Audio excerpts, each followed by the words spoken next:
A very warm good evening and welcome to Sunday Live right here on SABC 1. I am your host, Dumelo Mototwane.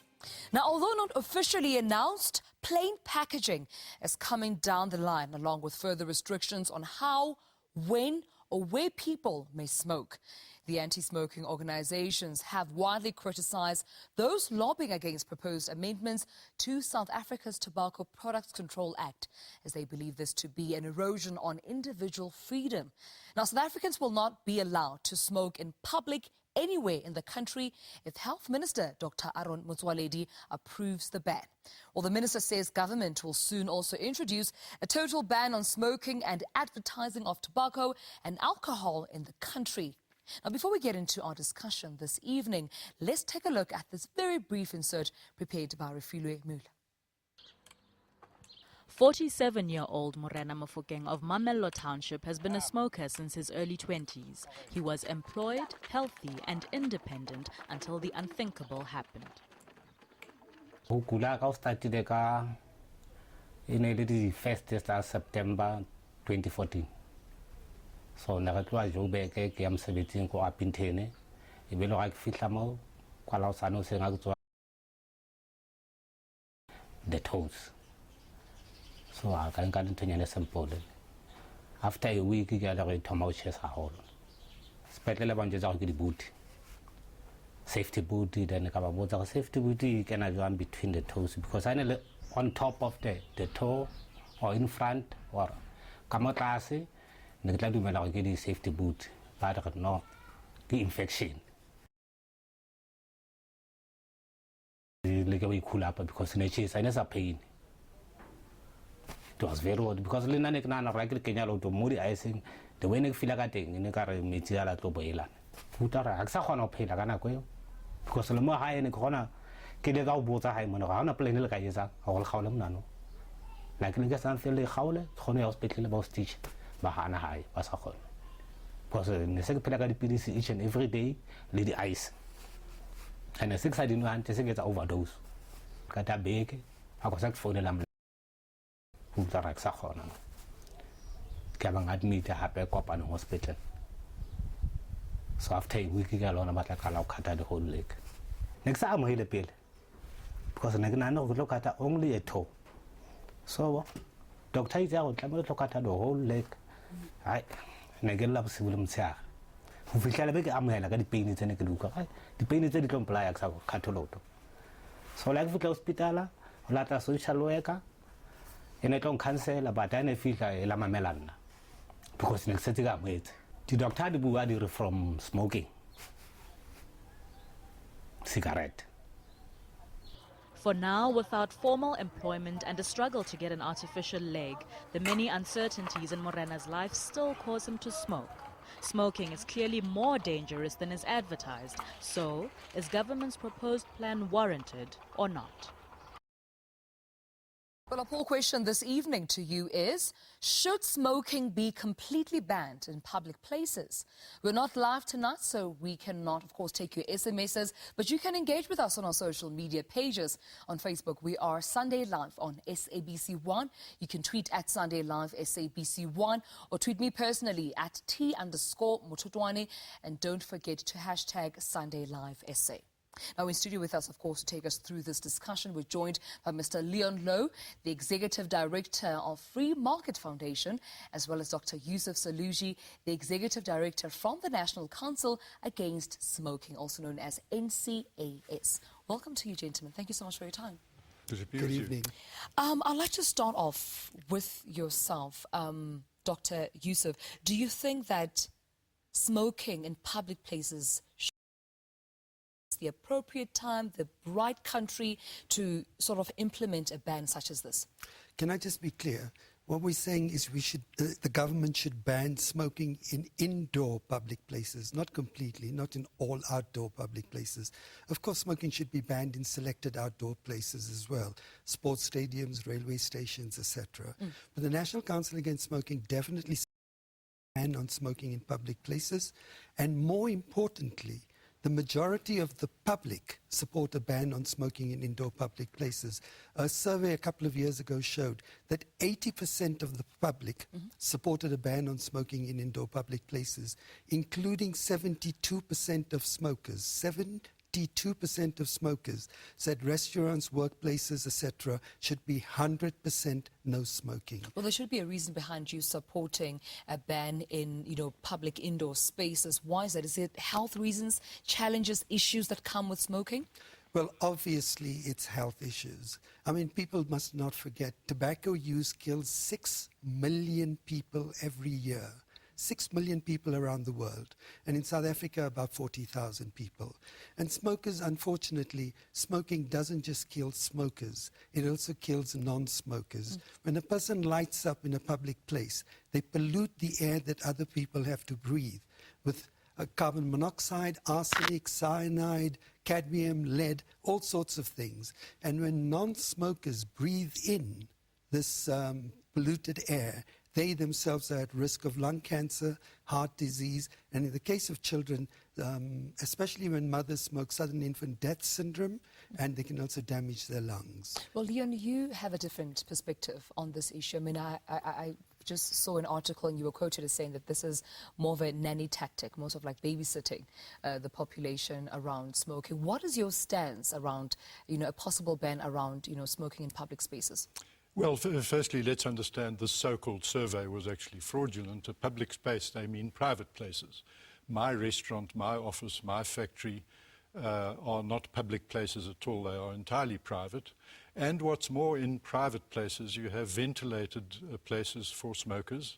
I, as a lifelong non-smoker, object to this idea of driving smokers into open spaces, sidewalks and so on, where I, in fact, go. For example, this building we're in now, the SABC building, when you force smokers out of the ventilated smoking areas of this building onto the sidewalk, you force me into their smoke. This is a violation of the rights of non-smokers, apart from which it's a violation of the rights of the people who own the building. It's a violation of the rights of the people who work in the building to decide for themselves what conditions they want to work under. It's an extreme, never mind nanny state. That's a nannies on us. Minister Motsoaledi wants to be your nanny, by the way. He said so. He said he wants to control you because you're not clever enough to look after yourself. He made that very clear. You behave as if you're a child, and therefore he must look after your lifestyle. It's a draconian state. It's a totalitarian state which wants to control how you live your life, your own lifestyle, what you may do with your life. Now, let's understand something else. My surveys, where I asked people, would you like the right to control your own body and your own lifestyle? Nearly 100 people say yes. In other words, that survey is a false representation of what people actually believe. So you found the tobacco law to be ineffective by government? It's not only ineffective, it's got all sorts of other horrible aspects. For example, it's entirely elitist. I was in Alex yesterday morning at a community meeting, and if you go into Alex, it is not possible to find a place where it would be lawful to smoke under this proposed law in the whole of Alex. People in poor areas, in what we call townships, locations and settlements, would have to leave the settlement to find a place to smoke lawfully. So it's people who live in nice areas like Dr. Saluji, who have lots of open spaces, who think you can have such a law. It's elitist. And I'm sorry to say, under South African conditions, which we know the socio-economic inequalities of South Africa, it's actually racist. Dr. Saluji. Mr. Leon Lowe doesn't know whereof he talks. He's talking absolute nonsense. There's no suggestion that people in Alex won't be allowed to smoke. The law says very clearly, people can smoke where they can't harm other people. The most fundamental role of the law is to protect people from harm. So that's why we have laws against shooting people, murdering people, etc. And to suggest that this doesn't get popular support is just nonsense. The survey was published by the University of Pretoria and showed very clearly that smokers recognize that their smoking can be harmful to other people, and they would prefer for indoor public places to be smoke-free. They'll take it outside. What is Mr. Lowe suggesting? Mr. Lowe is suggesting that people shouldn't smoke on the streets, then they should be smoked inside. But the levels of pollution indoors build up much, much more highly than they do outdoors. It's the difference between throwing a bucket of rubbish into the sea and throwing a bucket of rubbish in a swimming pool. In a swimming pool, it's much more visible. Indoor smoking is much more harmful than smoking outdoors. And that's the reason why the National Council Against Smoking and the government supports it. And Mr. Lowe can distort the facts as much as he likes. The reality is that the law has always been used to protect people from harm caused by other people. I can't throw my fist around in this room and say it's freedom to throw my fist. My right to swing my fist ends at Mr. Lowe's face. Okay. Not that I'm suggesting violence. Well, hopefully you're not suggesting that at all. But let's take a short break right now. We need to take a break, but when we come back, I'm hoping that you'll also be engaging with us on social media by posting your comments and also answering the question, do you think that smoking should be banned in public places in the country? We're hoping to look forward to your comments on social media, but let's take a break. We'll be right back.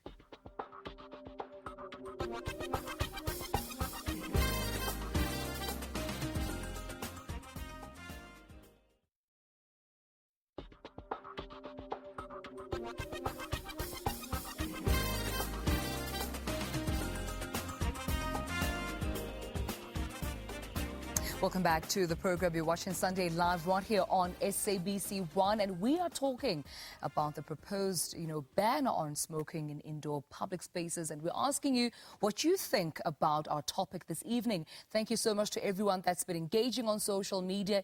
Keep those comments going on Twitter and Facebook as you engage with our fellow South Africans around this proposed ban. But speaking of South Africans, ordinary citizens on the streets, let's just find out what young people have to say about our topic tonight.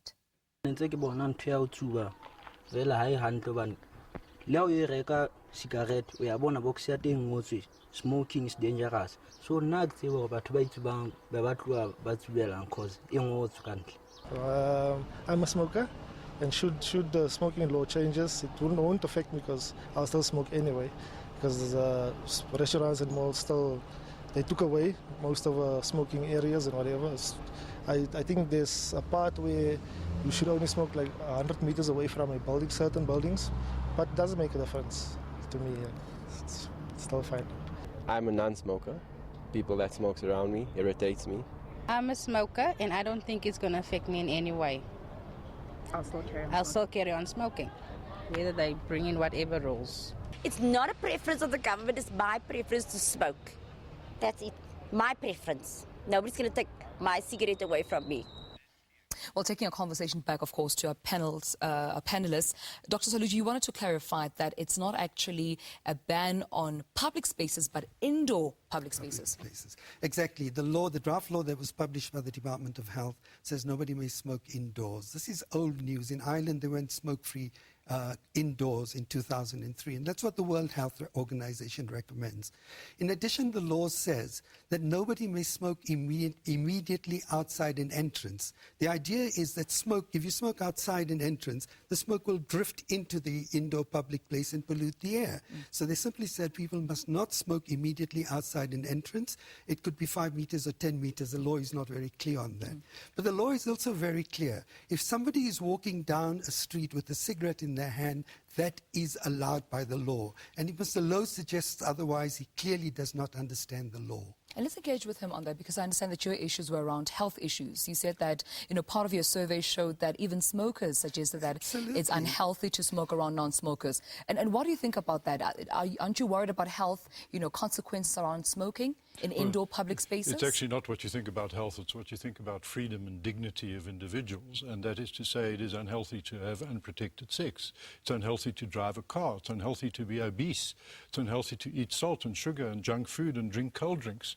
We don't actually say to people that you may not be unhealthy. We say to people, this is how to live a life if you want to be healthy. We give them advice and guidance and education. Now, let's understand this very clearly. The same department is proposing the same sorts of laws to be applied to other things, junk food, and in places like North Korea, it's now compulsory to do exercise. And being obese, being overweight, is actually more unhealthy, morbidly obese, than being a smoker. And so we want to have the same regulations for everything else that governs your personal choice of life. People who support this kind of draconian measure must think about one thing very, very carefully. It starts with smoking. And then it spreads to liquor. Then it spreads to junk food. Then it spreads to salt. And these are proposals already published by the Department of Health. Sugar taxes, junk food regulations, age restrictions on whether you can go to a Wimpy or a McDonald's. It doesn't stop there. It doesn't stop with tobacco, which is his obsession. Right. But people who are willing to interfere with your personal lifestyle will stop at nothing. Let's hear your point. Can I just say very clearly, Mr. Lowe does not understand the facts. One of the things that was challenged in the courts, in the High Court, Supreme Court, and went all the way to, was going to go to the Constitutional Court, is British American Tobacco challenged the ban on tobacco advertising and said it was unconstitutional. What did the court say? The court said it was constitutional. The courts ruled that the government has a responsibility to protect people. Our Constitution says very clearly we have the right to an environment which is not harmful to our health. Now, let's take the issue of alcohol. The law says you can drink alcohol. The law also says you can drive a car, of course, if you're over 18 and if you have a license. But the law says you can drive a car, and the law says you can drink alcohol. What the law very clearly says is if you drink, you cannot drive. Right. And the reason for not allowing people to drink and drive is very simple, because you're not allowed to harm other people. What Mr. Lowe wants is freedom to harm people, not freedom from harm, but freedom to harm. Is that That's the case, what Mr. Lowe? he's arguing for. Dr. Salaji knows very well, because we've often been in these discussions, that I am more for protecting people than he is. The protection of people from harm should be absolute. It's like you have the right to have as much sex as you like, but you never have the right to rape. There's no trade-off, there's no balance, there's no anything. These rights are absolute. The right to smoke, the right to be with smokers and associate. If you want a club that has smoking, if you want a restaurant where smoking is obligatory, no one has to go there. All we want is non-smokers, people like me, and people who don't have junk food, and people who exercise, and people who look after our health. Is please leave us and everyone else alone. Briefly, please, before we go on a break. Let me give you a very simple example of a letter which my council received. A person lives in a flat. The people below the flat are forced smokers. Smoke comes in, whenever the windows are open, smoke comes from downstairs into this person's home. This person has asthma.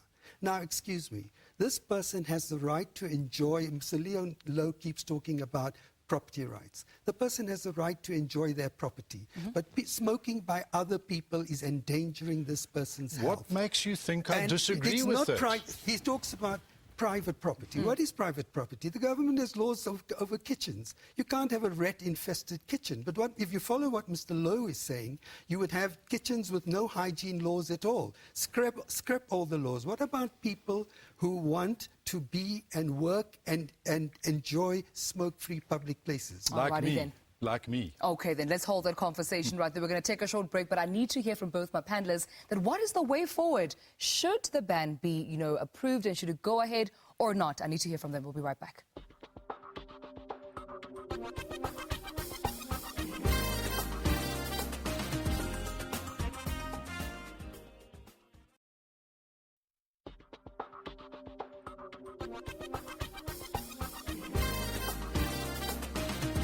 Back to Sunday Live. You're watching it right here on SABC 1. We're going to round off our conversation, our discussion around the proposal of a ban from smoking in public spaces and indoor public spaces, to be more specific, in the country. Engage with us on social media and Facebook and Twitter. Thank you so much to each and every one of you for, of course, taking this conversation forward. But due to time, let's just round off our discussion, please, gentlemen. And what is the way forward? Let us talk about the ban and how you feel it might also impact on young South Africans specifically who are watching this program. Right. I think that's a very important question, because when young people see smoking as a socially normal thing, then they too will smoke.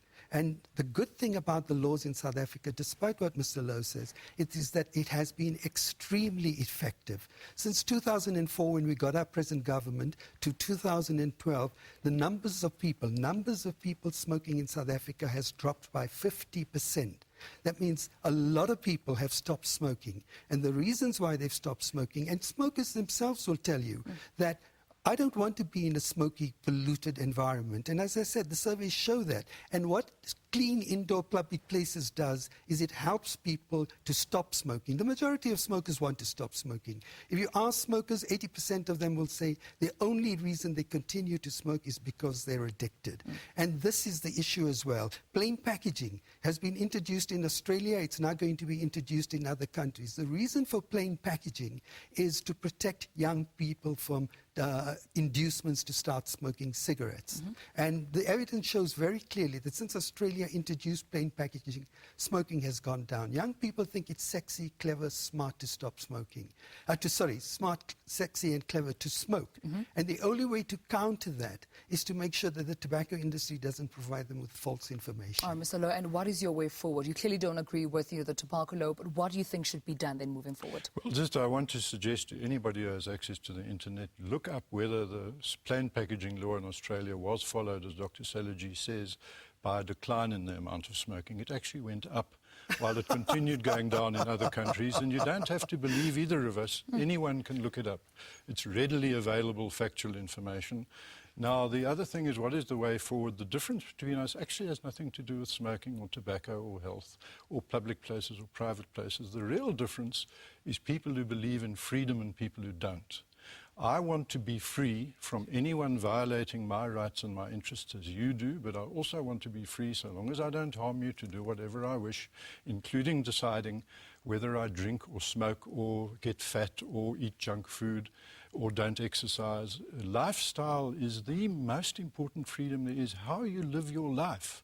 And these people who don't respect you and insult you and want to treat you like a leper and make you stand in some place out in the rain and the snow to enjoy something perfectly legitimate like smoking, you must understand these people do have no respect for your right to dignity, which is Section 1 of our Constitution. Mr. Lowe is out of touch with the people of this country. The majority of adults want smoking to be banned in indoor public places. And it's not a question of freedom. If I take out a cigarette now and I smoke it, what do? I force you to inhale my tobacco smoke. I force you to inhale the poisons in tobacco smoke. Sorry, that's not freedom. That's harming people. And Mr. Lowe says he wants to protect people from harm. If you want to protect people from harm, then unfortunately you require rules about where people may or may not smoke. And the majority of South Africans say indoor public places must be smoke-free because it's in the interests of all. All righty then, gentlemen. But they mean private places. Just let's understand that, not public. So this is a that false debate as well. discussion. What is a private place? Mr. Lowe would say a restaurant is a private place. That's nonsense. The public have access to it. You can't. The laws won't allow you to do that. The laws are designed to protect people from harm, and this false dichotomy of private and public places is exactly that, false. All right, gentlemen. Unfortunately, that's all the time that we had for you. I wish we could go on. Thank you so much to Mr. Leon Lowe, the Executive Director of Free Market Foundation, yourself, Dr. Yusuf Saluji, of course, the Executive Director of National Council Against Smoking, also known as NCAS. Thank you so much, gentlemen, for your time. Thank you. And most importantly, thanks to you for joining us this evening, and thank you for engaging with us on our topic on social media. I wish we had more time so we can get to, of course, dissect this topic. But for myself, Tumelo Motutwani, I'll see you again next Sunday. Until then, good night.